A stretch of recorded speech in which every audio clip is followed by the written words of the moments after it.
విజయ్ కుమార్ గారు దురదృష్టకరమైనటువంటి సంఘటన ఈరోజు చోటు చేసుకుంది. ఒక ప్రఖ్యాత ఛానల్కి చెందినటువంటి రిపోర్టరు తన సహమిత్రుడితో కలిసి ఉదయపు నడక వెళ్తుండగా కొంతమంది ప్రత్యర్థులు దాడి చేసి అతి కిరాతకంగా చంపారు. భూ వ్యవహారాలకు సంబంధించి కొన్ని వాస్తవాలను, కొన్ని నిజాలను, తాను నమ్మినటువంటి నిజాలను ఆ రిపోర్టర్ బయట పెట్టినటువంటి దాన్ని సహించలేక అతనిపై ఈ దాడి జరిగింది అన్నారు. ఇక సాధారణమే రిపోర్టర్స్ మీద గుడ్డ కాల్చి వేయటం అనేది ఒక సాధారణ ప్రక్రియగా జరిగింది. అది కొంతమంది మిత్రులు అనుసరిస్తున్నటువంటి పౌరం.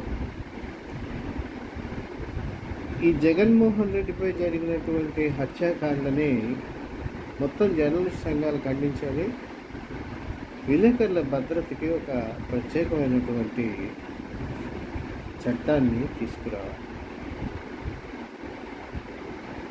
ఇప్పుడు ఒక వాస్తవం ఏంటంటే, ఒకప్పుడు పెట్టుబడి కోసం పత్రికలు, ఇప్పుడు పెట్టుబడిని కాపాడుకోవటానికి పత్రికలు.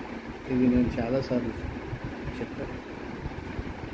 పత్రికలు ఇప్పుడు సత్యాన్వేషణ దిశలో వెళ్ళటం లేదు.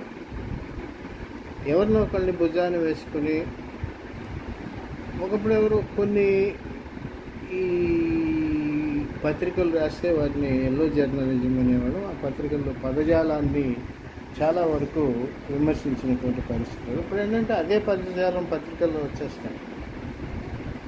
ఆ స్థాయిలోనే యాజమాన్య వైఖరులు, యాజమాన్యాలు వ్యవహరించే తీరును బట్టి పాత్రికేయులు వార్తలు రాసినటువంటి పరిస్థితి. అలా లేదంటే వాళ్ళకి మనుగడ లేని పరిస్థితి. ఒక రకంగా కొన్ని సంస్థల్లో బెగర్లుగా కూడా మారిపోతుంది. అంచేత ఒక వార్త లేదా రచన చేసినప్పుడు, ఒక వ్యాసం ఇచ్చినప్పుడు ఆయా యాజమాన్యాల యొక్క ఆదేశాలకు అనుగుణంగా మాత్రమే పాత్రికేయులు స్పందిస్తున్నటువంటి పరిస్థితి అనేక ఘట్టాల్లో ఉంటుంది. అనేక ఘటనలో కనపడుతుంది. అతను రాసిన వార్త లేదా అతను రికార్డ్ చేస్తుందో యాస్టీజ్గా వస్తున్నటువంటి పరిస్థితుల్లో మసాలాలు కలిపి వేరే ఇస్తుంది. ఒక పాత్రికేయుడు తీసుకొచ్చినటువంటి సంఘటన మనసుకు బాధ కలిగిస్తే న్యాయపరమైన పోరాటం చేయొచ్చు, అతనిపై డిఫేమేషన్ వేయచ్చు. కానీ చంపటం ఎంతవరకు న్యాయం? ఈ సంఘటనని ఖండిద్దాం.